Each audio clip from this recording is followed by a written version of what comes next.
L'œil est la lampe du corps. Si ton œil est en bon état, tout ton corps sera éclairé. Mais si ton œil est en mauvais état, tout ton corps sera dans les ténèbres. Si donc la lumière qui est en toi est ténèbres, combien seront grandes ces ténèbres?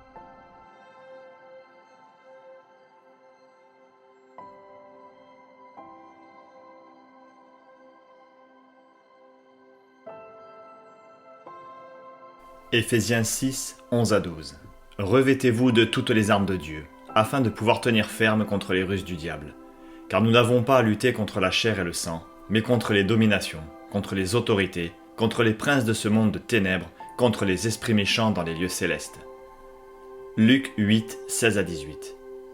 Personne, après avoir allumé une lampe, ne la couvre d'un vase ou ne la met sous un lit, mais il la met sur un chandelier, afin que ceux qui entrent voient la lumière.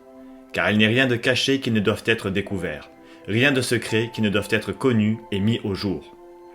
Prenez donc garde à la manière dont vous écoutez, car on donnera à celui qui a, mais à celui qui n'a pas, on notera même ce qu'il croit avoir.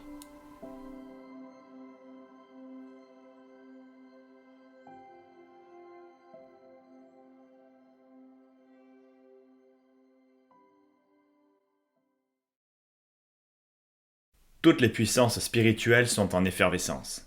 Satan, notre ennemi, joue ses dernières cartes. Les ténèbres ne se cachent plus, mais s'étalent publiquement. La Bible dit qu'à la fin, la connaissance augmentera. C'est le Saint-Esprit qui en révèle les mystères. Dieu parle tantôt d'une manière, tantôt d'une autre, mais l'on n'y prend point garde. Satan n'est qu'un imitateur, car il singe Dieu. Ainsi, lui aussi parle, et il fait passer des messages en se manifestant à sa manière. Les cérémonies d'ouverture et de fermeture des JO 2024 ont été une démonstration de l'effervescence démoniaque, une accélération et une mise en mouvement des forces des ténèbres pour amener à l'intronisation de l'Antichrist.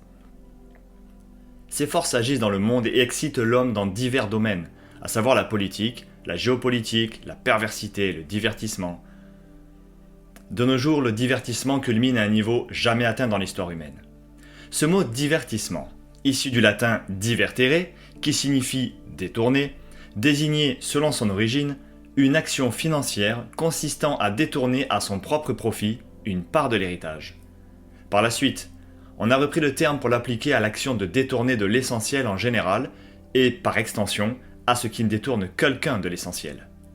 Progressivement, il s'est associé à l'idée de plaisir et plus tard de loisir. Le divertissement a été décrit par Blaise Pascal comme, je cite, « une façon de ne pas affronter sa propre vérité, notamment sa mortalité ». Dans Les Pensées, Pascal dit, je cite, « divertissement. Les hommes n'ayant pu guérir la mort, la misère, l'ignorance, ils se sont avisés pour se rendre heureux de n'y point penser. » Satan veut voler notre héritage en nous détournant de la vérité. Dans les différentes sources de divertissement, films, musique, livres, mais aussi événements sportifs, Satan s'amuse à distiller ses plans. Il désire détruire notre âme, notre conscience spirituelle. Il cache et masque la vérité divine, la pervertit par ses mensonges, ses blasphèmes, afin de nous éloigner de la présence de Dieu. Dans cette vidéo, nous allons dévoiler plus précisément l'impact néfaste des forces invisibles de Satan sur le monde qui a eu lieu lors des JO. Cet événement mondial, présenté comme un divertissement, a détourné de la vérité spirituelle près de 2 milliards de téléspectateurs. L'affiche de la cérémonie des clôtures des JO montre la planète Terre dans l'aspect sombre de l'univers, et un astre qui brille seul dans la pénombre, prêt à tomber sur la Terre. Nous allons voir qui il est. Faisons un focus sur Apollon. Dans Apocalypse 9:11, nous lisons « Elle, les sauterelles dans le contexte, avait sur elle comme roi l'ange de l'abîme, nommé en hébreu Abaddon et en grec Apollyon. » La signification du grec Apollyon est le destructeur.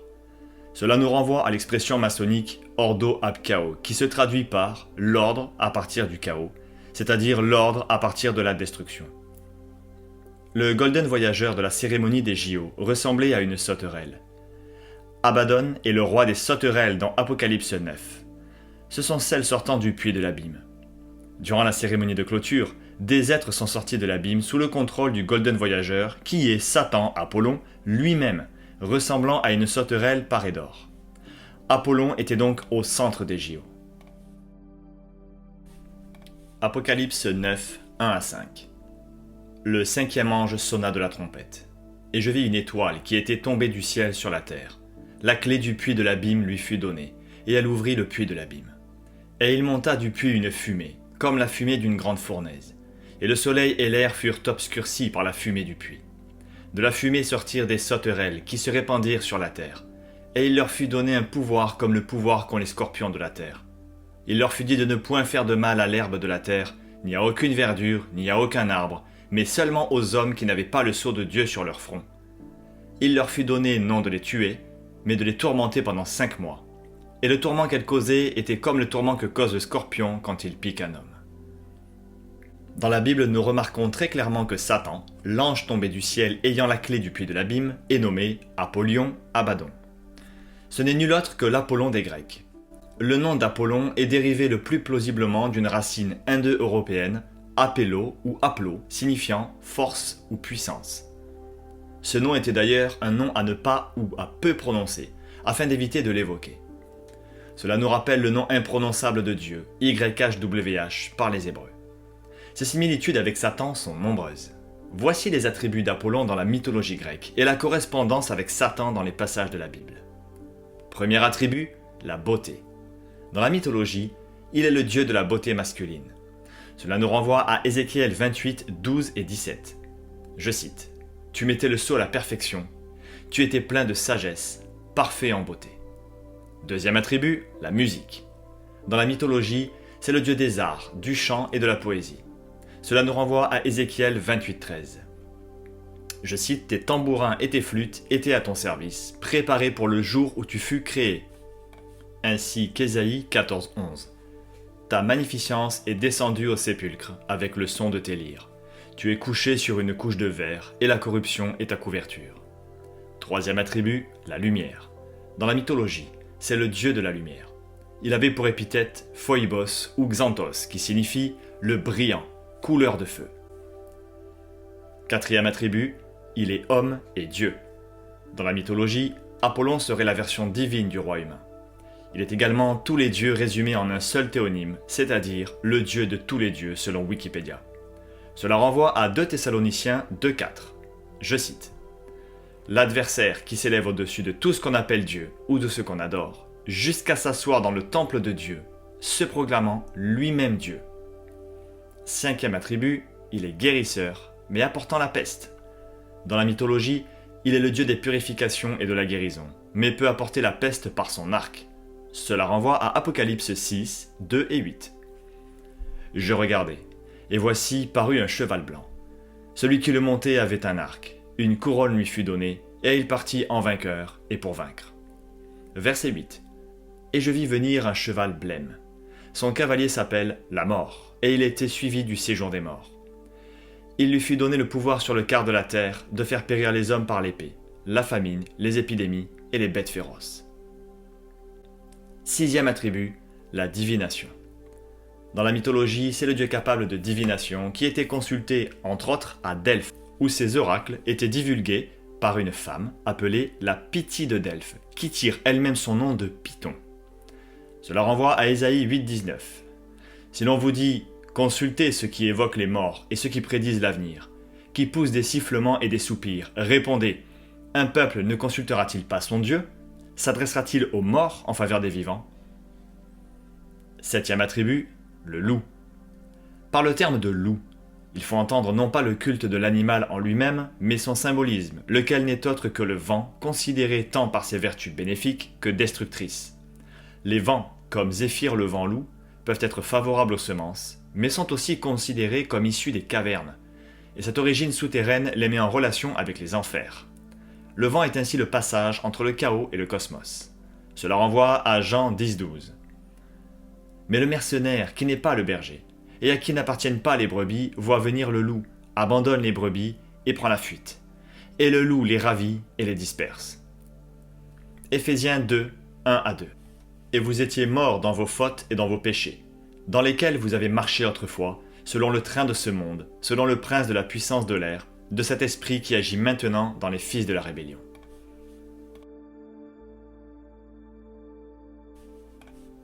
Nous avons vu ici seulement quelques exemples importants nous démontrant les similitudes frappantes entre Satan et Apollon. Voici encore quelques traits de sa personnalité à travers d'autres fonctions et attributs. Dans l'Iliade d'Homère, qui est un texte écrit, il est un dieu lunaire ou de la nuit, voir Éphésiens 6.12. Il est le dieu du tir à l'arc, son arc est d'argent lié à la nuit et à la lune. Il est un dieu solaire, voir 2 Corinthiens 11.14. Il est seigneur archer. Son arc et ses flèches renvoient d'ailleurs aux rayons solaires. Voir Apocalypse 6.2. Il est un dieu vengeur, menaçant, porteur de peste, avec la flèche de son arc, et belliqueux. Voir Jean 10.10. Il est un dieu orgueilleux, emporté par ses sentiments et par la violence. Voir Ézéchiel 28.17. Dans la Grèce antique maintenant. Il est le dieu du soleil et de la lumière. Thomas Joly, le metteur en scène des JO, a déclaré dans la presse avoir voulu jouer avec le clair-obscur dans son spectacle des JO. Il est le dieu des prophéties, de la vérité, des mathématiques, de la logique. Il est le dieu du chant, de la musique, de la poésie. En résumé, voici ses épicléses, ses attributs principaux. Ekebolos, qui vise loin. Argyrotoxos, à l'arc d'argent. Eukos, le lumineux.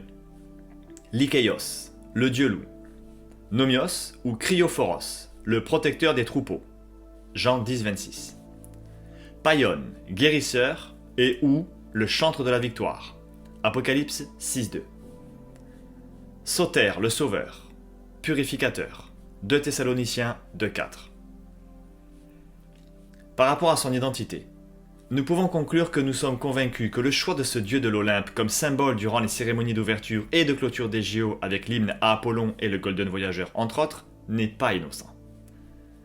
Mis en lumière par la parole de Dieu, les symboles, les chants et les interprétations théâtrales de ces cérémonies ont été un culte rendu à Satan. À ce titre, lors de la cérémonie d'ouverture des JO, la sexualité d'Apollon a été mise en scène dans le tableau Liberté, avec des scènes et couleurs LGBT récurrentes et des scènes polyamour avec le ménage à trois. Wikipédia décrit ce tableau comme suit. Fait aussi allusion aux formes plurielles de l'amour, LGBT, polyamour, etc., exprimées par les acrobates de la compagnie XY et des artistes de cirque de la compagnie Gratte-Ciel, suspendus sur des mâts oscillants et vêtus de costumes multicolores. La séquence mettant en scène un ménage à trois, interprété par les comédiens Yu-Ming Hei, Léa Luce Busato et Hélène Ben Ali, se veut un hommage à Marivaux et au marivaudage. Fin de la citation. L'homosexualité d'Apollon est bien connue et reconnue, avec entre autres Hyacinthe et Cyparis, qui sont 2 jeunes hommes dans la mythologie, ainsi que le roi Admétus. Mais aussi pour ses multiples partenaires, notamment le polyamour avec les 9 filles de Zeus, appelées Muses. Il est également connu pour sa cruauté sexuelle, avec Daphné transformée en arbre de laurier dont il tirera sa couronne, et la couronne des vainqueurs poètes. Ces Jeux Olympiques ont été l'apanage du LGBT, à tel point que pendant cette période, s'est ouvert la Pride House, la maison des fiertés. Vous avez à l'écran la description et les buts de cette Pride House. Je cite notamment « Laisser en héritage au mouvement sportif international une approche plus inclusive concernant les personnes LGBT dans le sport. » Ce ne sont que des blasphèmes contre notre Seigneur Jésus-Christ, avec l'utilisation de l'arc-en-ciel, qui à l'origine est un signe d'alliance donné par Dieu entre lui et les hommes, selon Genèse 9, 12 à 17. Je cite « Voici le signe de mon alliance. Je le mets entre moi et vous, entre moi et tous les êtres vivants qui sont autour de vous. Ce signe sera valable pour tous ceux qui naîtront après vous. Je mets mon arc dans les nuages. Il sera le signe de l'alliance entre moi et la terre. » C'est aussi la destruction de l'image du couple hétérosexuel et de la famille. Il y a des liens entre le monde physique et le monde spirituel. Le 11 août est la date de fin des Jeux Olympiques 2024. Le même jour, en Grèce, pays fondateur des Jeux Olympiques, un immense incendie s'est déclenché près d'Athènes, la capitale. Le 14 août, soit 3 jours après la fin des JO, l'Organisation mondiale de la santé a déclenché son plus haut niveau d'alerte à la suite de la propagation du virus Mpox. Ce n'est pas la première fois qu'une épidémie de Mpox se produit, mais cette fois-ci, le virus a été bien plus dangereux que précédemment. Rappelons que ce virus se transmet en grande partie par voie sexuelle, particulièrement par les relations homosexuelles. Le sida aussi se transmet principalement de la même façon. Il n'y a pas de fumée sans feu. HSH. Ce sigle, méconnu du grand public, désigne les hommes ayant des relations sexuelles avec des hommes dans le jargon médical. Si l'on en parle aujourd'hui, c'est parce que les hommes gays et bi sont au cœur de l'épidémie de variole du singe.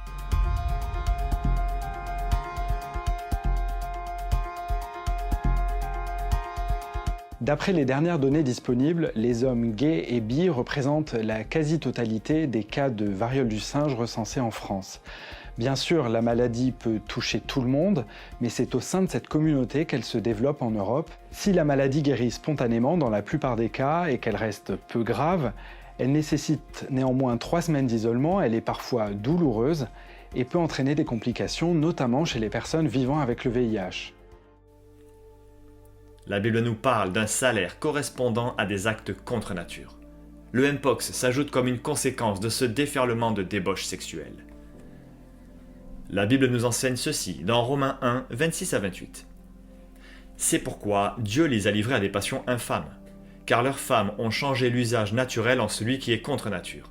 Et de même les hommes, abandonnant l'usage naturel de la femme, se sont enflammés dans leurs désirs les uns pour les autres, commettant homme avec homme des choses infâmes, et recevant en eux-mêmes le salaire que méritait leur égarement. Comme ils ne se sont pas souciés de connaître Dieu, Dieu les a livrés à leur sens réprouvé, pour commettre des choses indignes. Lévitique 18, 22. Tu ne coucheras point avec un homme, comme on couche avec une femme, c'est une abomination. Lévitique 20, 13. Si un homme couche avec un homme, comme on couche avec une femme, ils ont fait tous deux une chose abominable, ils seront punis de mort. En déclarant normal et acceptable le fait que deux êtres de même sexe s'unissent ensemble, cette société conteste avec son créateur et met un point d'honneur à sa rébellion. Ésaïe 45, 9 à 12. Malheur à qui conteste avec son créateur. Vase parmi des vases de terre. L'argile dit-elle à celui qui la façonne, que fais-tu? Et ton œuvre, il n'a point de main. Malheur à qui dit à son père, pourquoi m'as-tu engendré? Et à sa mère, pourquoi m'as-tu enfanté? Ainsi parle l'Éternel, le Saint d'Israël et son créateur.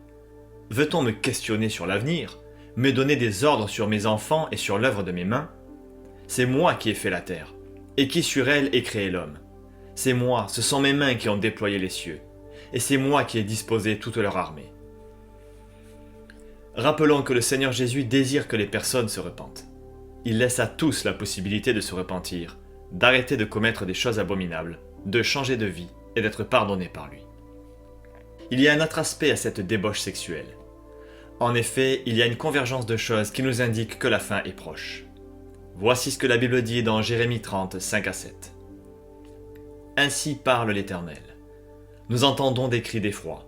C'est l'épouvante, ce n'est pas la paix. Informez-vous et regardez si un mal enfante. Pourquoi vois-je tous les hommes les mains sur leurs reins, comme une femme en travail? Pourquoi tous les visages sont-ils devenus pâles? Malheur, car ce jour est grand. Il n'y en a point eu de semblable. C'est un temps d'angoisse pour Jacob, mais il en sera délivré. Ce passage parle de la terreur qu'auront les hommes face à ce temps de détresse appelé « angoisse pour Jacob », car il désigne le temps difficile qu'Israël va vivre durant la grande tribulation. Mais par l'image que prend le Seigneur, à savoir des hommes qui enfantent, nous voyons prophétiquement une réalité qui arrive de nos jours et qui ne pouvait se produire à l'époque, faire enfanter des hommes. Comment avoir un enfant alors qu'on est un homme? La réponse est simple, il faut d'abord être une femme. Sur cette photo, j'ai 14 ou 15 ans. Je pense que pour une fille, j'étais plutôt jolie. Je ne me dis jamais que je suis né dans le mauvais corps. Il se trouve simplement que j'ai choisi d'adapter mon apparence extérieure à ce que je ressentais à l'intérieur. Une fois débarrassé de ses attributs féminins, Tracy devient enfin Thomas et peut épouser Nancy. Devenu un homme légalement, il n'est pas pour autant capable de s'auto-féconder. Pour que Thomas tombe enceint, le couple a donc besoin d'une insémination artificielle. Je savais pas que ça se présentait comme ça. Il y a quelques sites internet sur lesquels on peut trouver une liste de donneurs de sperme. On cherchait quelqu'un de grand, qui avait des yeux de la même couleur que les miens, et d'intelligent. Oh, c'est bizarre. Je la sens bouger. Oh, c'est dingue. Incroyable. C'est incroyable de se dire qu'il y a un être humain dans mon ventre. Et c'est justement cela que nos institutions veulent mettre en avant et veulent défendre. Elles veulent défendre quelque chose qui est contre nature. Cette société veut faire enfanter des femmes qui ont l'aspect d'un homme. Cela crée une confusion en touchant à l'origine même de l'ordre que Dieu a établi génétiquement. Babel signifie exactement confusion. Et justement, l'Antichrist sera un homme de mensonge et de confusion. Nous allons maintenant explorer le thème de la flamme. Pour cela, nous devons utiliser un passage clé de la parole du Seigneur. En effet, le passage d'Ésaïe 14, 9 à 14 contient une multitude d'informations. Ce passage est un guide incroyablement précis pour mettre en lumière ce que nous cachent les élites internationales conduites par Satan. À travers la description de ces versets, la langue hébraïque révèle ses secrets et le Saint-Esprit dévoile toute la portée des actes, des symboles et des paroles qui ont été utilisés lors de la cérémonie des JO, et plus encore. Ces choses ont toujours été, mais Satan continue avec acharnement à désirer le trône de Dieu à travers la domination de l'humanité. Ésaïe 14, 9-14. Tous ils prennent la parole et te disent « Toi aussi, te voilà sans force comme nous. Tu es semblable à nous. Ta magnificence est descendue au sépulcre avec le son de tes lyres. Tu es couché sur une couche de verre et la corruption est ta couverture. Comment es-tu tombé du ciel, astre brillant, Lucifer donc, fils de l'aurore? Comment as-tu été abattu à terre, toi qui foulais les nations? Tu disais en ton cœur, je monterai aux cieux, j'élèverai mon trône par-dessus les étoiles de Dieu, je siégerai sur la montagne de l'assemblée, aux régions lointaines de l'Aquilon. Je monterai sur les hauteurs des nues, je serai semblable au Très-Haut. Le mot pour astre brillant est en hébreu Eilel, en latin Lucifer, le porteur de lumière. Ce mot Eilel est un apax, c'est-à-dire un mot utilisé une seule fois. Il n'y a qu'une seule occurrence dans tout l'Ancien Testament, le passage d'Ésaïe 14-12. Le Seigneur a parlé de la lumière comme provenant d'une lampe. À l'époque, les lampes à huile en terre cuite éclairaient les demeures. Dans Matthieu 5,14, nous lisons « Vous êtes la lumière du monde. Une ville située sur une montagne ne peut être cachée. Et on n'allume point une lampe pour la mettre sous un boisseau, mais sur un chandelier, et elle éclaire tous ceux qui sont dans la maison. Que votre lumière luise ainsi devant les hommes, afin qu'ils voient vos bonnes œuvres et qu'ils glorifient votre Père qui est dans les cieux. » Pourquoi une seule référence à Satan comme porteur de lumière? Le Seigneur nous montre par cette seule occurrence, cet apax, que Satan a perdu ce statut et que désormais les porteurs de la lumière sont les hommes et les femmes disciples de Jésus et enfants de Dieu. Ils sont héritiers de ce privilège immense et glorieux. Dans Actes 2.1, nous lisons « Le jour de la Pentecôte étant arrivé, ils étaient tous d'un accord dans un même lieu. Alors il vint tout à coup du ciel un bruit comme celui d'un vent qui souffle avec impétuosité, et il remplit toute la maison où ils étaient. Et il leur apparut des langues séparées, comme de feu, et qui se posèrent sur chacun d'eux. Et ils furent tous remplis du Saint-Esprit, et ils commencèrent à parler des langues étrangères, selon que l'Esprit les faisait parler. » Ainsi, nous sommes la lumière du monde, et le Seigneur a fait spirituellement descendre sur nos têtes son feu. Nous portons à présent sa lumière telle une flamme. Satan ne l'a plus. Il ne peut qu'à présent se déguiser en ange de lumière pour tromper les hommes, comme le dit 2 Corinthiens 11-14. Regardons de plus près comment Satan s'est glorifié de ce statut perdu durant les JO 2024. Ézéchiel 28, 14-16. Tu étais un chérubin protecteur, aux ailes déployées. Je t'avais placé et tu étais sur la sainte montagne de Dieu. Tu marchais au milieu des pierres étincelantes. Tu as été intègre dans tes voies, depuis le jour où tu fus créé, jusqu'à celui où l'iniquité a été trouvée chez toi. Par la grandeur de ton commerce, tu as été rempli de violence et tu as péché. Je te précipite de la montagne de Dieu et je te fais disparaître, chérubin protecteur, du milieu des pierres étincelantes. » Dans ce passage d'Ézéchiel, nous voyons que Satan fut précipité du royaume étincelant de Dieu. Il était intègre jusqu'au jour où l'orgueil et le péché furent trouvés en lui. Satan connaît sa condition et il distille et manifeste cela dans des symboles. À travers les religions de la mythologie grecque, Satan a su introduire son image, c'est-à-dire les caractéristiques de sa personne. il y a distillé sa condition actuelle, son identité, ses attributs perdus dans le personnage d'Apollon, ce dieu gréco-romain qui est à la fois dieu de la lumière et de la nuit, tout comme Satan. Le logo des JO 2024 a eu un aspect particulier vis-à-vis des autres événements passés. Ce cercle dans lequel est inscrit une flamme, avec à l'intérieur les lèvres de l'iconique Marianne française, était tantôt affiché flamme blanche sur fond noir ou or, tantôt flamme noire sur fond blanc ou or. Par ailleurs, la Marianne française est le symbole de la révolution du peuple contre son roi.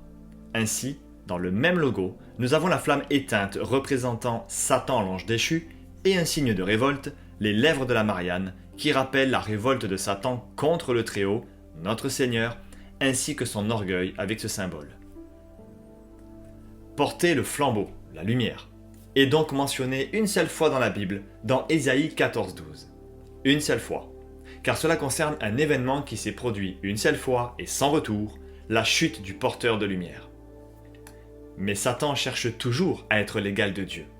Il a inondé le monde avec son image de porteur de lumière.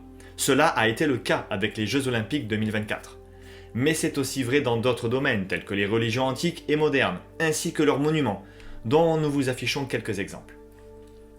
Nous avions vu, lors de nos dernières vidéos, la provenance du rituel du flambeau olympique créé par Karl Diem lors des Jeux Olympiques de 1936 à Berlin, avec la course relais de la flamme olympique depuis la Grèce jusqu'à la ville haute.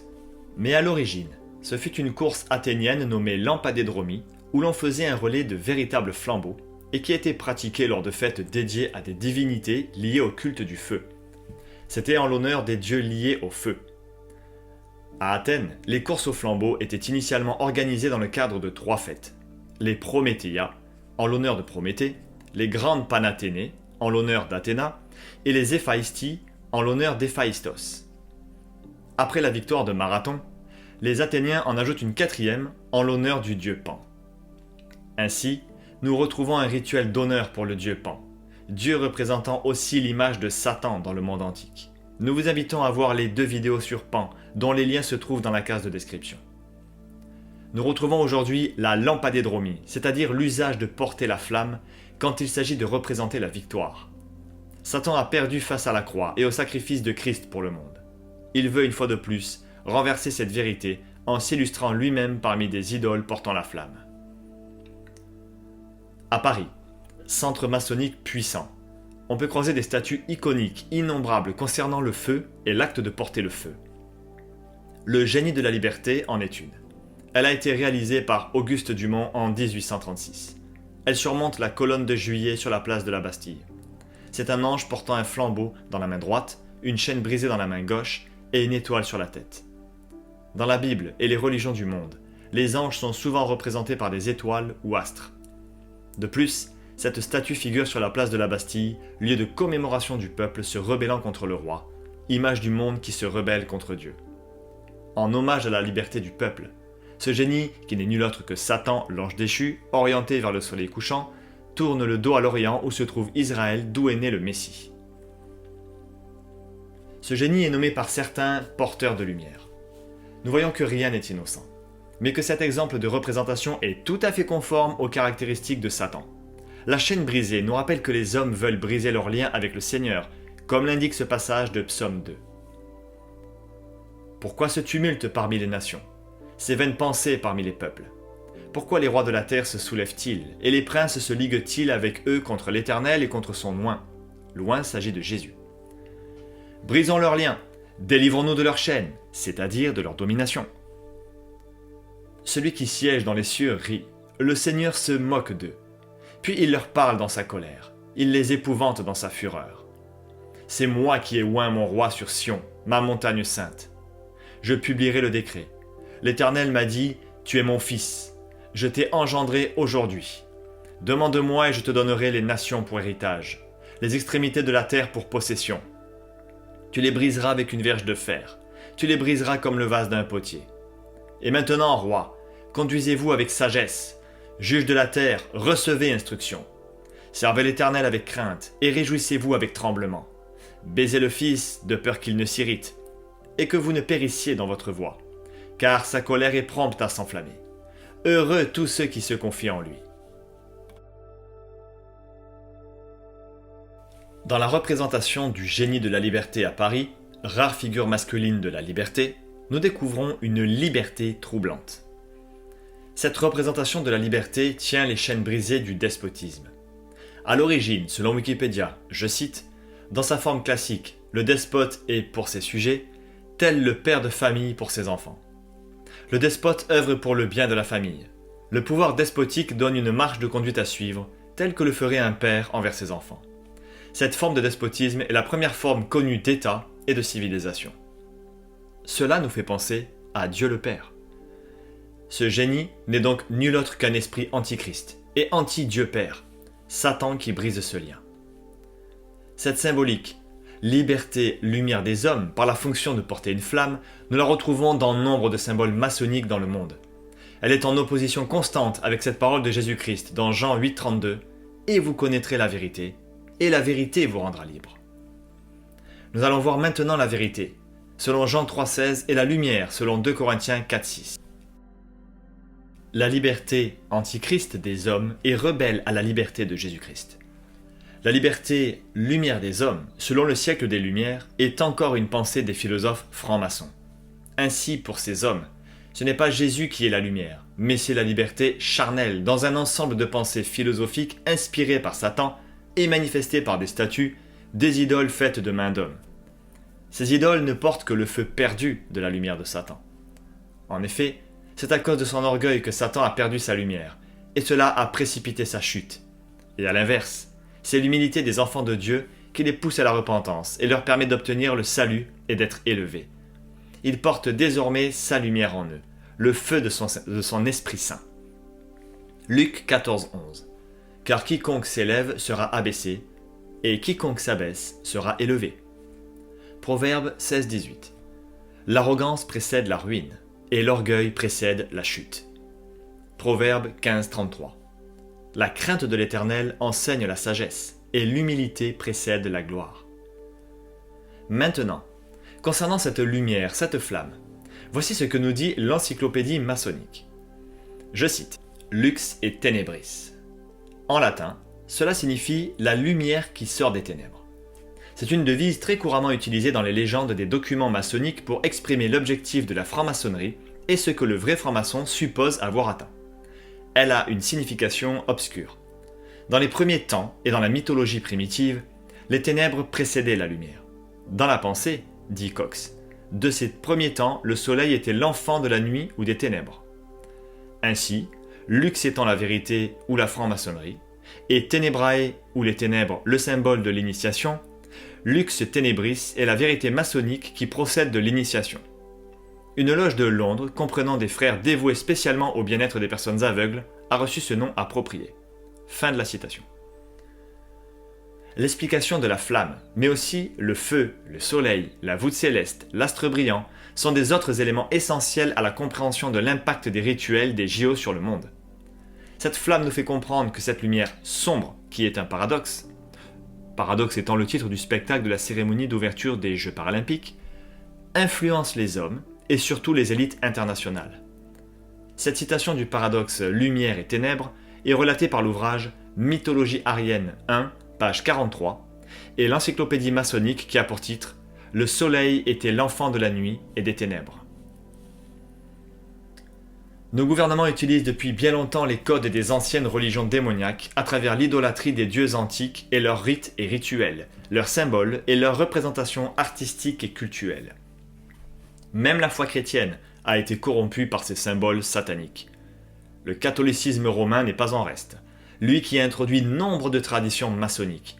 Et inversement, les francs-maçons ont récupéré nombre d'éléments bibliques afin de les corrompre en les ritualisant par une tradition initiatique et des pratiques mystiques au sein de leur fraternité. Ainsi, l'alchimie, par exemple la kabbale, l'apprentissage, les rites français, écossais, etc., sont autant de manifestations qui corrompent la vraie foi en notre Seigneur. Car ces choses récupèrent l'essence des fondements saints, tels que la nouvelle naissance, notre transformation par la parole, l'illumination de nos cœurs, l'accès à la vérité, de la grâce et du salut, les notions de ciel, de joie, de paix, d'équilibre et d'accès à la perfection de l'amour. Cette récupération des fondements exclut Jésus, son sacrifice pour nos péchés et donc son amour pour le monde.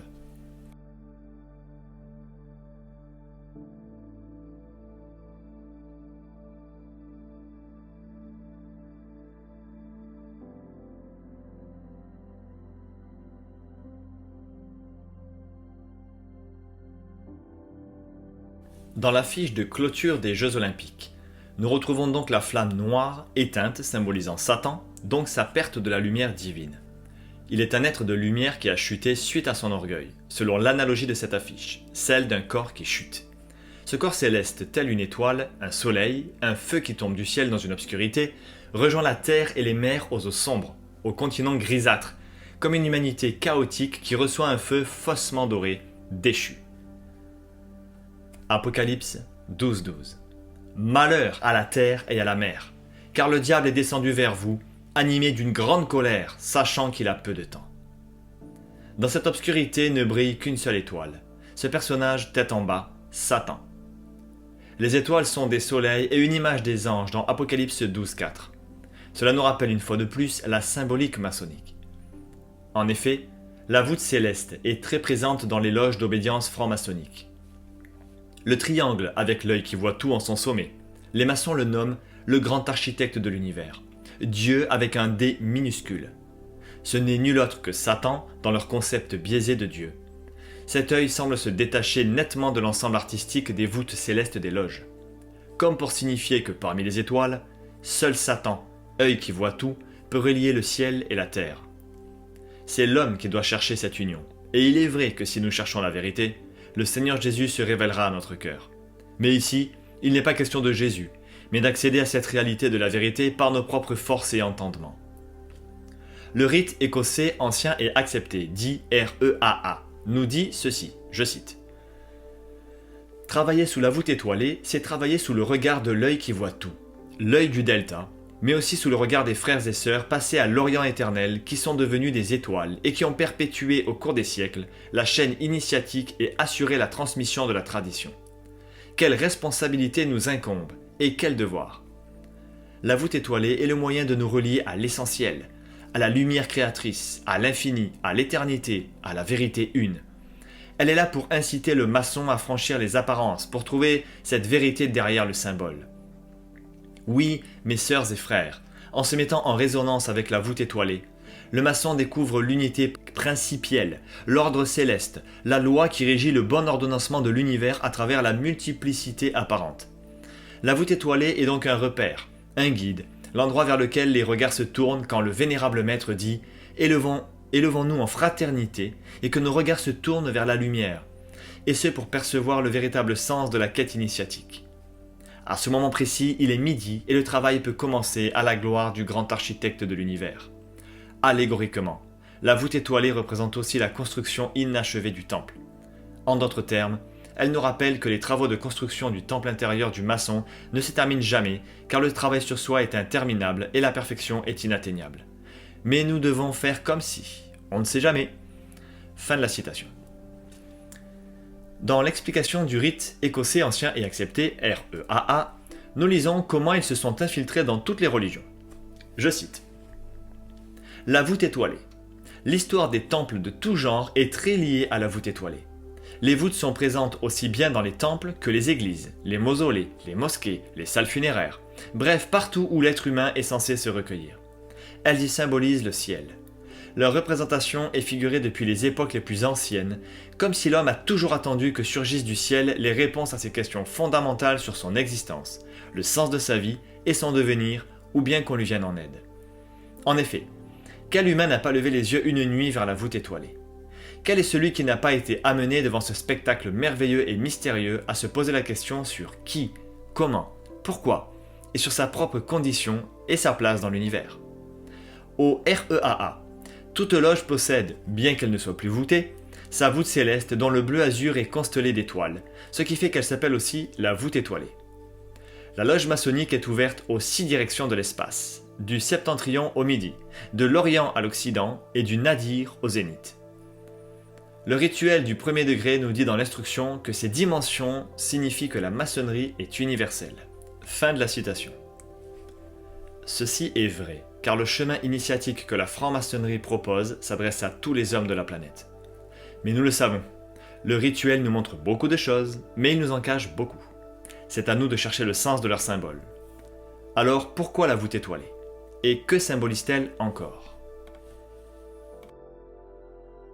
Le ciel a toujours été considéré comme le symbole de la réalité supérieure, unique, immuable et éternelle, alors que ce qui est sur terre est le monde de la dualité où s'opposent le bien et le mal. D'ailleurs, la voûte étoilée est située en loge face au pavé mosaïque. Et c'est l'initiation maçonnique qui jette un pont, crée une liaison au moyen du fil à plomb entre la terre et le ciel, entre matière et esprit, pour que le cœur de l'homme, par le travail sur les symboles, résolve ses oppositions.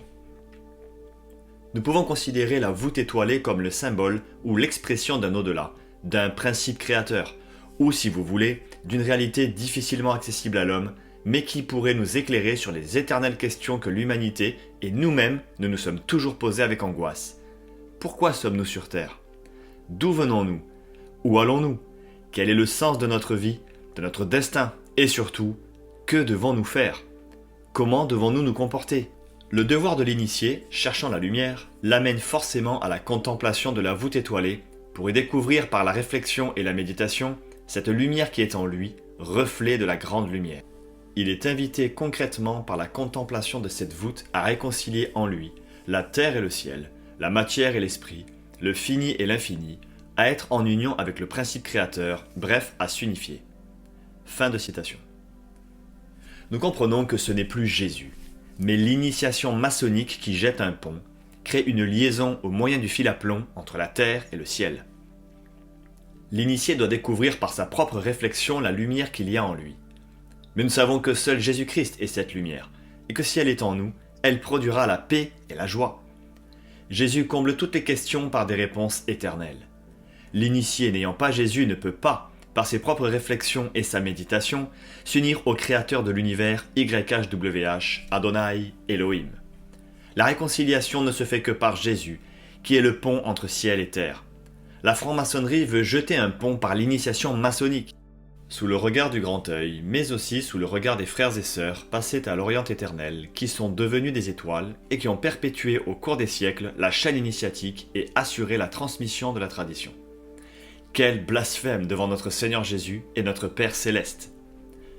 Ainsi, pour revenir à l'affiche des JO, ce personnage doré qui chute, c'est aussi ce pyramidion, l'œil qui voit tout, qui rejoint sa base, la pyramide, telle que nous l'avons vu dans notre vidéo intitulée « Le rituel d'adoration des JO 2024 », dont le lien est dans la case de description. Notons au passage que le titre de l'affiche, Records ou Record, concerne des records, donc des victoires sportives. Mais cela pourrait aussi avoir une connotation avec les victoires de Satan sur le monde. Sachez que rien n'est fait innocemment. Si Satan est l'œil qui voit tout, la lumière du monde, ce feu ancien, et qu'il chute vers nous, cela est néfaste pour le monde. Rappelons-nous ces paroles concernant ceux qui aiment et suivent Jésus et ceux qui ne l'ont pas encore accepté comme leur sauveur et seigneur dans Apocalypse 12, 11 à 12. Ce passage décrit ceux qui passeront par la grande tribulation. Je cite. « Ils, donc les enfants de Dieu, l'ont vaincu à cause du sang de l'agneau et à cause de la parole de leur témoignage. Et ils n'ont pas aimé leur vie jusqu'à craindre la mort. C'est pourquoi réjouissez-vous, cieux, et vous qui habitez dans les cieux, c'est-à-dire ceux qui auront été enlevés auparavant, et seront avec le Seigneur dans les cieux. Malheur à la terre et à la mer, car le diable est descendu vers vous, animé d'une grande colère, sachant qu'il a peu de temps. » Nous pouvons mettre cette parole d'Apocalypse 12, 11, 12 avec celle qui suit. Jean 5, 42 à 44. Mais je sais que vous n'avez point en vous l'amour de Dieu. Je suis venu au nom de mon Père et vous ne me recevez pas. Si un autre vient en son propre nom, vous le recevrez. Comment pouvez-vous croire, vous qui tirez votre gloire les uns des autres, et qui ne cherchez point la gloire qui vient de Dieu seul? Le symbolisme de cette flamme, tantôt noire, tantôt blanche, n'est pas un acte innocent, mais une chose délibérément voulue par les agents de Satan. C'est ce dont nous parle le Seigneur dans Jean 8, 44, lorsqu'il dit « Vous avez pour père le diable, et vous faites les œuvres de votre père. » Thomas Joly, créateur et concepteur des 4 cérémonies des JO 2024, dit aimer jouer sur le clair et l'obscur. Ainsi, nous voyons que l'ange de lumière, flamme blanche, est devenu l'ange déchu, flamme noire, éteinte. Du clair, Satan est passé à l'obscur. Et la Marianne, mère de la Révolution française, s'inscrit spirituellement à l'intérieur de la flamme, comme un clin d'œil à la révolte de Satan envers le roi des rois. Ces nombreux symboles, au sens caché pour les profanes, confirme bien l'influence et la domination qu'a eu Satan sur l'homme à travers le temps et les moments. Le symbole de la flamme éteinte déchue représente bien l'astre tombé du ciel, c'est-à-dire Satan. Ce symbole est présent dans la religion satanique que l'on nomme franc-maçonnerie internationale. Plusieurs devises maçonniques, comme la plus connue et commune aux nations occidentales, liberté, égalité, fraternité, sont un credo pour la franc-maçonnerie. Nous ne nous attarderons pas sur cette dernière car elle serait trop longue à développer ici. Mais deux autres retiennent notre attention pour notre sujet. Il s'agit d'Ordo ab Chao et Lux Ex ou In Tenebris. Ordo ab Chao, devise extrêmement importante chez les francs-maçons, est une devise du 33e degré. En dessous du pyramidion, de cet œil qui voit tout, qui est celui de Lucifer, il y a la base, une pyramide de 33 degrés qui représente les hommes sur terre à la solde de Satan. Dans la franc-maçonnerie, le pyramidion, image de Satan à travers l'Antichrist, doit rejoindre la base afin de créer un lien entre ciel et terre. Satan et le monde des hommes qu'il gouverne ne feraient ainsi qu'un. Dans la franc-maçonnerie, le monde doit atteindre le 33e degré sur son échelle pyramidale. Il aura alors atteint le chaos et un nouvel ordre pourra émerger et sera dirigé par son représentant le plus puissant qui n'ait jamais été. Il sera rempli de l'esprit de Satan. Ce sera l'Antichrist, le fils de la perdition séduisant les nations, homme faussement providentiel, mais qui sera selon le cœur des fils de la rébellion, c'est-à-dire de ceux qui ne se seront pas repentis et n'auront pas reconnu Jésus comme le Sauveur et le Seigneur. Alors, cette lumière de Satan, artificielle, déguisée, que les francs-maçons nomment Lux Ex Tenebris, dominera le monde, et l'Antichrist, incarnation physique de Satan sur terre, se prendra pour Dieu. Ce sera l'apogée des gouvernements humains. Le livre de Daniel, à propos de ce dernier gouvernement, dit ceci, dans Daniel 7,19. Ensuite, je désirais savoir la vérité sur le quatrième animal, qui était différent de tous les autres, extrêmement terrible, qui avait des dents de fer et des ongles d'airain, qui mangeait, brisait et foulait aux pieds ce qui restait. Verset 23. Il, l'ange, me parla ainsi. Le quatrième animal, c'est un quatrième royaume qui existera sur la terre, différent de tous les royaumes, et qui dévorera toute la terre, la foulera et la brisera. Ne vous y trompez pas. Certains diront que Lux Ex ou In Tenebris est une expression de la Bible et que la franc-maçonnerie approuve la Bible. Mais il n'en est rien, car elle mélange et mêle toutes les religions du monde. L'expression Lux in Tenebris, qui se traduit par la lumière des ténèbres, n'est nul autre que Satan, lumière éteinte et maître des ténèbres. C'est dans l'évangile de Jean, qui a d'ailleurs été fait saint patron par les francs-maçons, qu'un détournement des saintes écritures pour leur compte a été transmis aux fidèles maçons apprentis et dévots. Cela afin de réécrire l'histoire biblique, la transformer, la défigurer et éloigner l'homme de la saine doctrine de Jésus-Christ. C'est au profit de Satan et de sa confrérie humaine corrompue, la franc-maçonnerie, que le thème central de la lumière et des ténèbres deviendra essentiel en vue d'imposer au monde le règne de Satan et détruire l'œuvre de Dieu. Je cite un extrait du site 450.fm. Pour les francs-maçons, l'ordre et le chaos sont étroitement liés. Détruire et imposer l'ordre est un but maçonnique. Le chaos est en même temps une divinité, certes rudimentaire, mais capable de fécondité. Ce chaos engendre d'abord la nuit, et plus tard les rêves, les ténèbres, ce mystère au cœur des secrets des alchimistes médiévaux en quête de perfection. Comme une pierre philosophale, les alchimistes représentaient la formule Ordo ab Chao à l'intérieur d'un serpent ou dragon se mordant la queue, appelé Ouroboros. Entre parenthèses, voir notre vidéo intitulée Retour de Jésus-Christ, le mystère d'Abraham et ses fils, dont le lien est dans la case de description. Fin de la citation. Ainsi, pour les francs-maçons, créer l'ordre à partir du désordre est un acte de fécondité, afin que Satan puisse à nouveau briller comme jadis, naître de nouveau à son ancienne lumière, mais dans un monde qu'il a bâti depuis la chute de l'homme et qui est à son image. Satan prône une liberté corrompue par le péché permissif, c'est-à-dire la liberté de blasphémer, la liberté sexuelle, l'égocentrisme, la cupidité. Tout est en opposition aux lois de Dieu, le Père, et de son Fils, notre Seigneur Jésus-Christ. C'est une liberté satanique. Inaugurée le 26 octobre 1886 sur une île au sud de New York, la Statue de la Liberté reste un symbole de la démocratie et de la liberté. Son architecte, l'Alsacien Frédéric Auguste Bartholdi, rendait aussi hommage aux innombrables immigrés arrivés sur les côtes américaines. Tout le monde connaît Bartholdi sans le savoir, grâce à la Statue de la Liberté, au Lion de Belfort ou à la Fontaine des Terreaux à Lyon. Mais tout le monde ne sait pas que la franc-maçonnerie a joué un rôle considérable dans la vie personnelle, politique et artistique de Bartholdi. Il était franc-maçon tout comme Gustave Eiffel, qui a conçu l'ossature en fer de l'édifice. D'ailleurs, la pierre angulaire du socle de la Statue de la Liberté a été posée par William A. Brodie, qui était grand maître franc-maçon de l'État de New York. Sur cette pierre angulaire, il y a une plaque commémorative, elle-même offerte par les francs-maçons. Sur cette plaque sont repris les mots « pierre angulaire »,« liberté, lumière des hommes ». William A. Brodie est cité, ainsi que bien d'autres francs-maçons qui ont offert la plaque. Nous savons qui est la véritable pierre angulaire, Jésus-Christ, la véritable lumière, et qui donne la véritable liberté qui nous affranchit. La destination première de la Statue de la Liberté devait être le canal de Suez, pour inaugurer l'ouverture en 1867, et devenir ainsi non pas la Statue de la Liberté, mais une statue portant une flamme symbolisant l'Orient montrant la voie, et fortement inspirée par la déesse Isis. Parcourant l'Égypte de 1855 à 1856, Bartholdi s'extasie devant les monuments publics à grande échelle et voue un véritable culte au colosse de l'Antiquité. En 1869, le gouvernement égyptien lance justement un appel d'offres pour l'édification d'un phare au bout du canal de Suez. Une chance pour Bartholdi, qu'il saisit aussitôt en conceptualisant une statue d'une femme drapée portant une torche.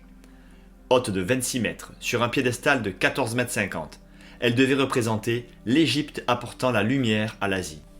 Professeur d'histoire à l'Université de New York et auteur de The Statue of Liberty, A Transatlantic Story, Edward Berenson raconte une série de dessins dans lesquels la statue est proposée comme une fellah ou paysanne arabe et évolue progressivement en divinité colossale. Reprenons les points importants de la Statue de la Liberté et de son origine car elle révèle une entité diabolique qui domine le monde, celle de la servitude du péché. Premièrement, sa destination première devait être l'Égypte. Le symbole de l'Égypte prophétiquement est l'esclavage, donc l'inverse de la liberté. Une fournaise de fer selon Deutéronome 4.20. Le néant selon Ésaïe 30.7. Deuxièmement, c'est une statue portant une flamme symbolisant l'Orient montrant la voie. Le mot hébreu pour Orient est Kedem, qui signifie aussi Antiquité, devant, ce qui est devant, le temps passé. La flamme de la Statue de la Liberté est donc une influence antique du temps passé qui est devant nous. Ésaïe 2, 5-9 nous révèle ceci. Maison de Jacob, venez et marchons à la lumière de l'Éternel. Car tu as abandonné ton peuple, la maison de Jacob, parce qu'ils sont pleins de l'Orient et adonnés à la magie comme les Philistins, et parce qu'ils s'allient aux fils des étrangers. Le pays est rempli d'argent et d'or, et il y a des trésors sans fin. Le pays est rempli de chevaux, et il y a des chars sans nombre. Cela ressemble aujourd'hui à la description de la richesse des USA. Verset 8. Le pays est rempli d'idoles. Ils se prosternent devant l'ouvrage de leurs mains. Les USA sont remplis d'idoles modernes avec une convoitise à tous les niveaux. Par exemple, le culte du corps. Tout le monde aime cette statue de la liberté et aime se rendre devant elle. Celle-ci trône devant le monde car les 7 rayons de sa couronne représentent les 7 mers et continents. Suite du verset 8. Devant ce que leurs doigts ont fabriqué. Entre parenthèses, on voit la puissance de son luxe dans Apocalypse 18.3. Verset 9. Les petits seront abattus, et les grands seront abaissés. Tu ne leur pardonneras point. Ça, c'est la colère qui vient sur la Babylone mystérieuse dans Apocalypse 17.5. Passons au troisième point. La statue de la liberté est fortement inspirée de la déesse Isis, déesse funéraire, c'est-à-dire de la mort, qui mettra au monde Horus, le dieu du ciel et le maître de l'air. Éphésiens 2, 1-2 parle de Satan et déclare que c'est le prince de la puissance de l'air. Horus est aussi le dieu protecteur des pharaons. L'attribut d'Horus est l'œil et sa représentation est un oiseau de proie, le faucon. Ésaïe 46, 11. J'annonce dès le commencement ce qui doit arriver, et longtemps d'avance ce qui n'est pas encore accompli. Je dis, mes arrêts subsisteront, et j'exécuterai toute ma volonté. C'est moi qui appelle de l'Orient un oiseau de proie, d'une terre lointaine un homme pour accomplir mes desseins, l'Antichrist. Je l'ai dit et je le réaliserai, je l'ai conçu et je l'exécuterai. Écoutez-moi, gens endurcis de cœur, ennemis de la droiture. Quatrièmement, cette statue de la liberté, offerte par la France, porte en elle un esprit de rébellion. Car c'est en France qu'est né ce concept de liberté autour de la Révolution française et de la prise de la Bastille, qui a vu naître la liberté anti-despotisme et la Déclaration des droits de l'homme.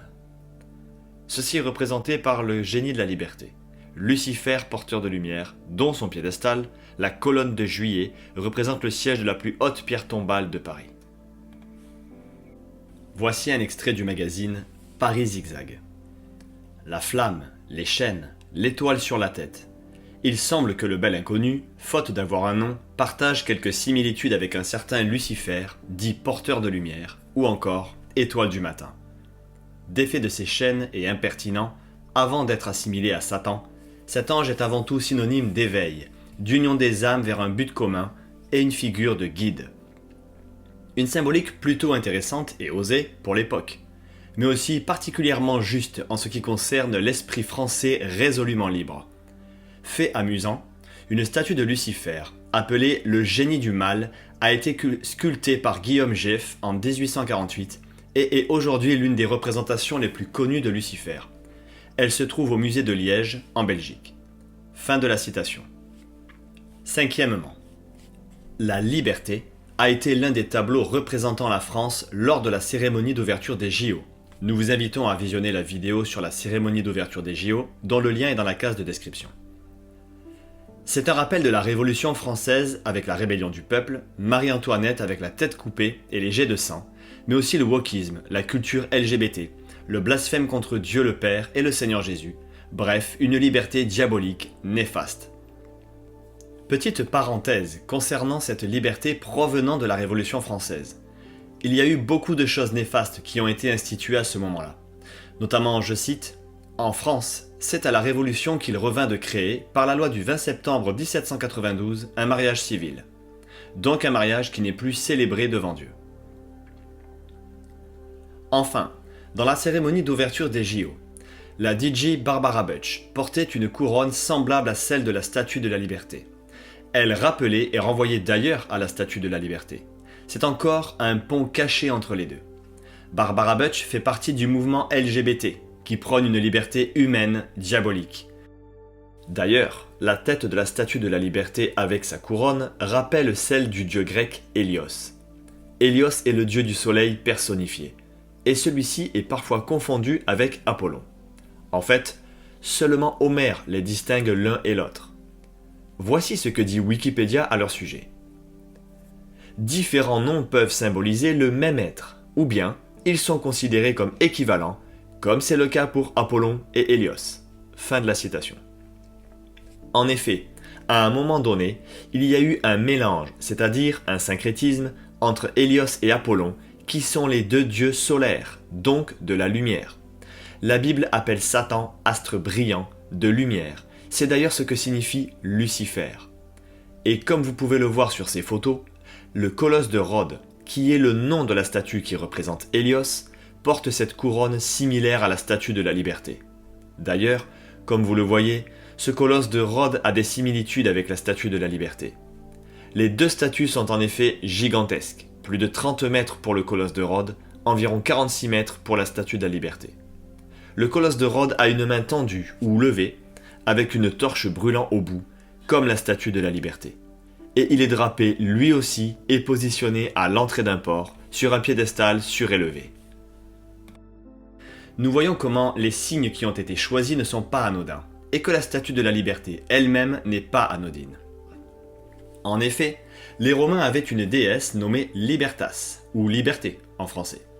Selon Wikipédia, je cite, « C'est la déesse qui a inspiré le mot liberté. Elle est représentée comme la déesse de la liberté dans la fameuse Statue de la Liberté, portant une torche et un livre romain. Symbole de la République française, il semblerait aussi que cette déesse de la liberté ait inspiré la figure symbolique de Marianne et le tableau de Delacroix, la liberté guidant le peuple. L'équivalent grec de la déesse Libertas est Eleutheria, la personnification de la liberté. Fin de la citation. Toujours selon Wikipédia, Eleutheria était également une épithète, c'est-à-dire un qualificatif, utilisé pour la déesse Artémis. Artémis est assimilée à la déesse Diane des Romains, que nous retrouvons dans la Bible dans le livre des Actes. Mais Artémis est également Astarté, car Astarté a joué un rôle dans le développement d'Artémis. Et Astarté est l'élément féminin du couple suprême qu'elle forme avec Baal, que l'on retrouve abondamment dans la Bible. Mais ce n'est pas tout. Astarté est aussi la déesse mésopotamienne Ishtar, et Ishtar est androgyne. Elle est représentée tantôt par un homme barbu, tantôt par une femme. D'où le fait que la DJ Barbara Butch est LGBT, qu'elle porte la couronne de la Statue de la Liberté, et que toute la cérémonie d'ouverture des JO fasse l'apologie du LGBT, du wokisme, du mélange de genres. Ainsi, l'origine éloignée de la Statue de la Liberté remonte aux divinités païennes d'autrefois. Nous comprenons mieux pourquoi la Bible parle du mystère de l'iniquité, et comment celui-ci a traversé les âges, comment ces vieilles divinités, ces noms d'idoles que nous retrouvons dans la Bible, que Dieu défendait d'adorer, sont encore là aujourd'hui, changeant de forme, mais dont l'entité reste la même. Ainsi, pour conclure à l'aide de ces différents points de convergence concernant les secrets cachés autour de la liberté, conçue par les hommes sans Dieu, la France, pays très représentatif de ce principe de liberté, a clôturé les JO par la passation du flambeau olympique et du drapeau à la maire de Los Angeles, Karen Bass, en vue des futures Olympiades de 2028. Mais ce n'est pas seulement une passation de l'événement des JO.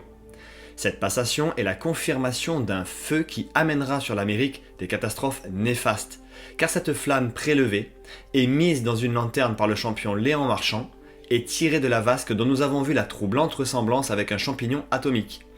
Voir notre vidéo sur la cérémonie d'ouverture des JO en case de description. La France libère donc cet esprit de destruction sur les États-Unis d'Amérique. Elle enfonce le clou par cette passation, après avoir jadis transmis l'entité démoniaque de la flamme de la Statue de la Liberté, qui finira par embraser le monde en ouvrant une porte aux puissances des ténèbres. En effet, ce sont des États-Unis que sont nés les mouvements LGBT, woke, la pornographie, le New Age, l'ésotérisme, la sorcellerie et toute autre sorte de choses mauvaises avant d'influencer et de gagner les autres nations occidentales. Nous expliquons plus en détail comment les États-Unis se sont détournés des voies de Dieu dans la vidéo intitulée « USA vers un avenir sombre » dont vous trouverez le lien dans la case de description. N'oublions pas que la Statue de la Liberté représente Isis, mais comme dit plus haut, par syncrétisme, elle représente aussi nombre de divinités, Ishtar, Astarté, Artémis, Sémiramis, etc., avec toutes les abominations que ces divinités païennes avaient engendrées à l'époque. Ainsi, l'entité invisible, dont cette statue est une symbolique, a impacté le visible, l'humain, et a fait des États-Unis ce qu'ils sont devenus. Par retour de boomerang, la France, qui avait offert cette statue avec cette entité spirituelle, se voit elle-même influencée et dominée par cette entité spirituelle démoniaque. Et pas seulement la France, mais quasiment le monde entier a été gagné par ce qu'on appelle le modèle américain. C'est pour cela que les 7 pointes de la Statue de la Liberté sont dirigées vers le monde entier, comme pour répandre au monde cet esprit antichrist, anti-Dieu. D'ailleurs, concernant la destruction qui s'en vient sur les États-Unis, BFM Sport déclare que juste avant l'arrivée du drapeau olympique et de Karen Bass, maire de la ville de Los Angeles, un séisme de magnitude 4,6 a été ressenti. Le Seigneur nous dit qu'il y aura des signes sur la terre et dans le ciel. Cet esprit de destruction invisible qui a été libéré durant la passation de la flamme aux USA aura pour conséquence un feu qui détruira les États-Unis, tel que nous le décrit Ésaïe au chapitre 46, versets 1 à 11. Je cite « Bel, Dieu protecteur de Babylone, assimilé aujourd'hui aux USA, s'écroule. » Donc Bel s'écroule. Nebo tombe. Nebo est une divinité de Babylone, correspondant au dieu grec Hermès, qui est un ancien dieu lune mésopotamien, un messager qui conduit les âmes aux enfers. Nebo tombe. On met leurs idoles sur des animaux, sur des bêtes. Vous les portiez et les voilà chargés, devenus un fardeau pour l'animal fatigué. Ils sont tombés, ils se sont écroulés ensemble, ils ne peuvent sauver le fardeau, et ils s'en vont eux-mêmes en captivité. Le symbole de la captivité et du péché, c'est l'Égypte. Écoutez-moi, maison de Jacob, et vous tous, restes de la maison d'Israël, vous que j'ai pris à ma charge dès votre origine, que j'ai porté dès votre naissance. Là, c'est une mise en garde au peuple physique de Dieu en des temps difficiles et de grandes séductions. Verset 4. Jusqu'à votre vieillesse, je serai le même. Jusqu'à votre vieillesse, je vous soutiendrai. Je l'ai fait, et je veux encore vous porter, vous soutenir et vous sauver. C'est la dernière génération d'Israël, selon Matthieu 24, 34. Verset 5. À qui me comparerez-vous pour le faire mon égal? À qui me ferez-vous ressembler pour que nous soyons semblables? La franc-maçonnerie récupère les fondements de Dieu pour renverser la grâce et mettre ses fondements à leur compte, s'appuyant sur leur propre force pour atteindre l'illumination et la vérité. Verset 6. Ils versent l'or de leur bourse et pèsent l'argent à la balance. Ils paient un orfèvre pour qu'il en fasse un dieu, et ils adorent et se prosternent. Les élites internationales dépensent des millions pour adorer dans des rituels et dans des représentations telles que les JO, leur dieu liberté, égalité, fraternité. Ils le portent, ils le chargent sur l'épaule, ils le mettent en place et il y reste. Il ne bouge pas de sa place. Puis on crie vers lui, mais il ne répond pas. Il ne sauve pas de la détresse.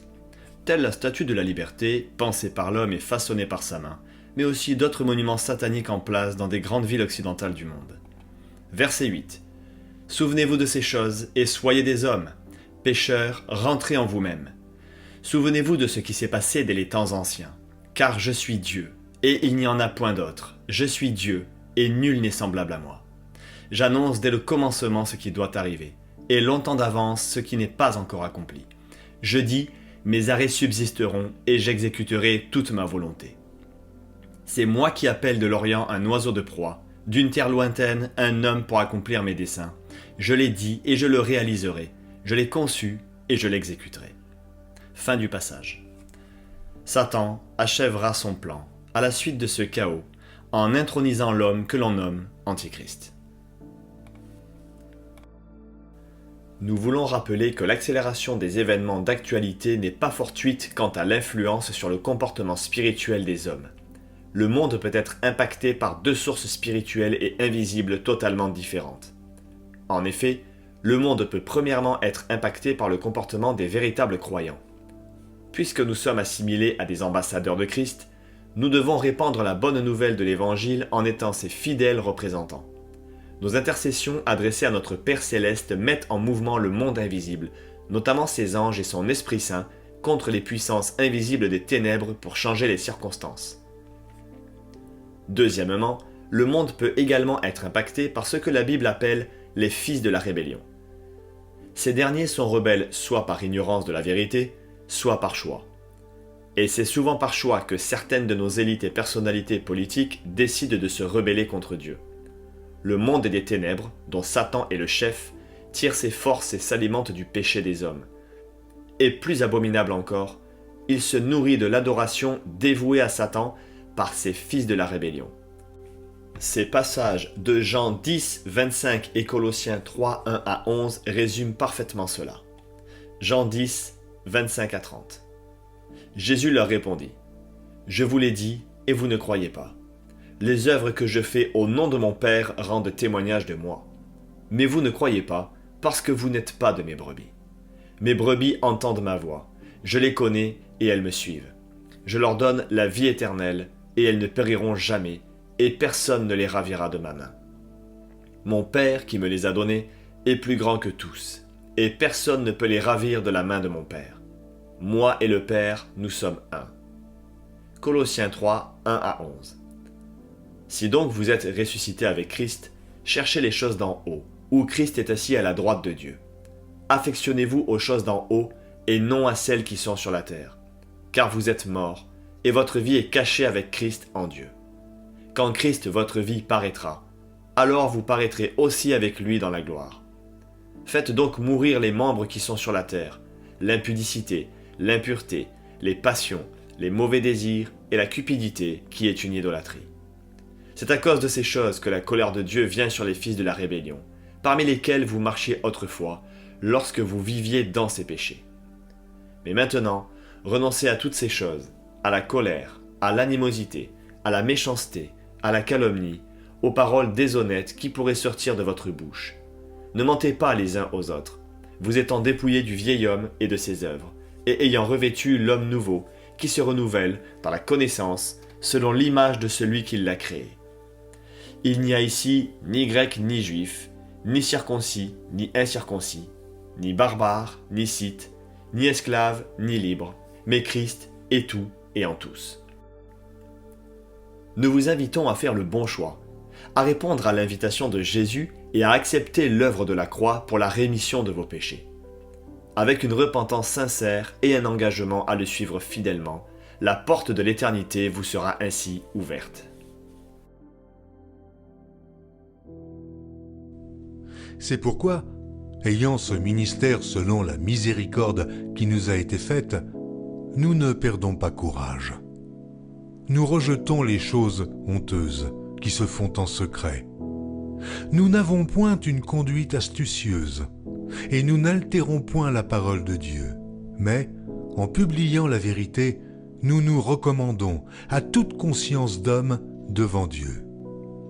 Si notre évangile est encore voilé, il est voilé pour ceux qui périssent, pour les incrédules dont le Dieu de ce siècle a aveuglé l'intelligence, afin qu'ils ne vissent pas briller la splendeur de l'évangile de la gloire de Christ, qui est l'image de Dieu. Nous ne nous prêchons pas nous-mêmes, c'est Jésus-Christ le Seigneur que nous prêchons, et nous nous disons vos serviteurs à cause de Jésus. Car Dieu qui a dit « La lumière brillera du sein des ténèbres », a fait briller la lumière dans nos cœurs pour faire resplendir la connaissance de la gloire de Dieu sur la face de Christ.